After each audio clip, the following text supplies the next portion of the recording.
আলহামদুলিল্লাহ আলহামদুলিল্লাহ সবাই উপস্থিত যারা বাইরে আছে চলে আসো। আমার শরীফ ভাইয়ের চাচা মারানি মাহবুদ্দিন 10,000 টাকা জোরে বলেন মারহাবা, আর জোরে বলেন মারহাবা। ইয়া আল্লাহ তোমার বলেন কি কবুল করো, জালিমানি বরকত দাও, দুনিয়াতে সম্মান দাও, দৌলত মালিক বানাই দাও। রামতের ময়দানে মারানি মাহবুদ্দিন সাহেব হাউস কাছে পানি পান করে পরিবার সহ তুমি জান্নাত দিবে না, আমিন আমিন। ভাই আব্দুল তো আছে কেটে দিই, আর সময় খুব কম, হুজুর আলোচনা করবে।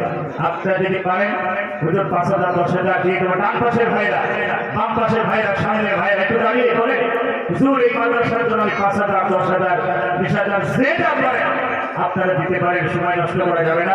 কারণ হুজুরের মোহাম্মদ আলমগীর ভাইয়ের গেলে কবুল করো, জালিমানি বরকত দাও, দুনিয়াতে সম্মান দাও, কিয়ামতের ময়দানে পরিবার সহ তুমি